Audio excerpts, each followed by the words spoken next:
Hello students P triple S B clerk ਦੀ answer key out ਹੋ ਚੁੱਕੀ ਹੈ। ਫਾਈਨਲ ਆਨਸਰ ਕੀ ਆਊਟ ਹੋ ਚੁੱਕੀ ਹੈ। P triple S B department ਵੱਲੋਂ ਆਨਸਰ ਕੀ ਆਊਟ ਕਰ ਦਿੱਤੀ ਗਈ ਹੈ, ਜਿਸ ਵਿੱਚ ਤੁਸੀਂ ਦੇਖ ਸਕਦੇ ਹੋ 11 ਦਸੰਬਰ 2021 ਨੂੰ ਜੋ ਪੇਪਰ ਹੋਇਆ ਸੀ ਮਾਰਨਿੰਗ ਸ਼ਿਫਟ ਦਾ ਹੈ ਨਾ ਸੈੱਟ ਏ ਦਾ ਕਲੈਰੀਕਲ ਅਕਾਊਂਟ ਦਾ, ਉਹਦੀ ਆਨਸਰ ਕੀ ਤੁਹਾਡੇ ਸਾਹਮਣੇ ਆ। ਤੁਸੀਂ ਇਹ ਫਾਈਲ ਦੇਖ ਸਕਦੇ ਹੋ, ਤੁਸੀਂ ਸਕਰੀਨਸ਼ਾਟ ਲੈ ਸਕਦੇ ਹੋ ਜਾਂ ਤੁਸੀਂ ਪੀ ਟ੍ਰਿਪਲ ਐਸ ਬੀ ਦੀ ਵੈਬਸਾਈਟ ਤੋਂ ਜਾ ਕੇ ਤੁਸੀਂ ਇਸ ਨੂੰ ਡਾਊਨਲੋਡ ਕਰ ਸਕਦੇ ਹੋ। ਠੀਕ ਹੈ, ਤਾਂ ਇਸ ਦਾ ਫਾਈਨਲ ਰਿਜ਼ਲਟ ਅੱਜ ਸ਼ਾਮ ਜਾਂ ਕੱਲ੍ਹ ਤੱਕ ਆਉਣ ਦੀ ਪੂਰੀ ਉਮੀਦ ਹੈ, ਕਿਉਂਕਿ ਆਨਸਰ ਕੀ ਆਊਟ ਹੋਣ ਤੋਂ ਬਾਅਦ ਰਿਜ਼ਲਟ ਬਹੁਤ ਜਲਦੀ ਆ ਜਾਂਦਾ ਹੁੰਦਾ। ਜਿਵੇਂ ਕਿ ਕਲਰਕ ਅਕਾਊਂਟਸ ਦਾ ਹੈ ਨਾ ਮਾਰਨਿੰਗ ਸ਼ਿਫਟ ਸੈੱਟ ਬੀ ਦਾ ਵੀ ਇਹਨਾਂ ਨੇ ਆਨਸਰ ਕੀ ਕੱਢ ਦਿੱਤੀ ਹੈ ਨਾ, ਤਾਂ ਤੁਸੀਂ ਇਹ ਦੇਖ ਸਕਦੇ ਹੋ। ਉਸ ਤੋਂ ਇਲਾਵਾ ਅਕਾਊਂਟਸ ਕਲਰਕ ਸੈੱਟ ਸੀ ਦੀ ਵੀ ਆਨਸਰ ਕੀ ਆ ਚੁੱਕੀ ਹੈ ਨਾ, ਤਾਂ ਸਾਰੇ ਆਨਸਰ ਕੀ ਆ ਚੁੱਕੀ ਰਾਜੇ।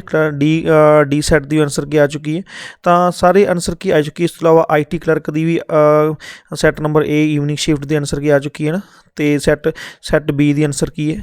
ਤਾਂ ਇਸ ਤੋਂ ਇਲਾਵਾ ਆਈ ਟੀ ਸੀ ਦੀ, ਠੀਕ ਹੈ, I T C shift C set the answer ਕੀ ਹੈਗੀ ਹੈ, ਸੈੱਟ ਡੀ ਦੀ ਆਨਸਰ ਕੀ ਹੈਗੀ ਨਾ।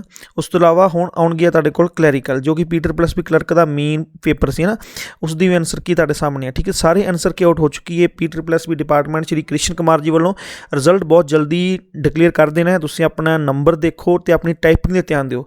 ਟਾਈਪਿੰਗ ਹੋ ਸਕਦਾ ਹੈ 15 ਤੋਂ 20 ਦਿਨਾਂ 'ਚ ਟਾਈਪਿੰਗ ਵੀ ਸ਼ੁਰੂ ਹੋ ਜਾਵੇ। ਠੀਕ ਹੈ, ਤਾਂ ਆਪਣੇ ਟਾਈਪਿੰਗ 'ਤੇ ਧਿਆਨ ਦੇਵੋ। ਐਂਡ ਹੁਣ ਪਿੱਛੇ ਮੁੜ ਕੇ ਨਹੀਂ ਦੇਖਣਾ, ਕਿਉਂਕਿ ਨਵੀਆਂ ਵੈਕੈਂਸੀਜ਼ ਆਊਟ ਹੋਣ ਜਾ ਰਹੀਆਂ ਨੇ ਥੋੜ੍ਹੇ ਦਿਨਾਂ ਦੇ ਵਿੱਚ। ਠੀਕ ਹੈ, ਤਾਂ 5-7 ਦਿਨਾਂ ਵਿੱਚ ਨਵੀਂ ਨੋਟੀਫਿਕੇਸ਼ਨ ਵੀ ਵਿਦ ਡੇਟਸ ਨਾਲ ਆਊਟ ਹੋਵੇਗੀ, ਐਂਡ ਆਫਟਰ 3 ਮੰਥਸ ਬਾਅਦ ਤੁਹਾਡਾ ਪੇਪਰ ਆ ਜਾਵੇਗਾ। ਠੀਕ ਹੈ, okay sir, thank you, best of luck.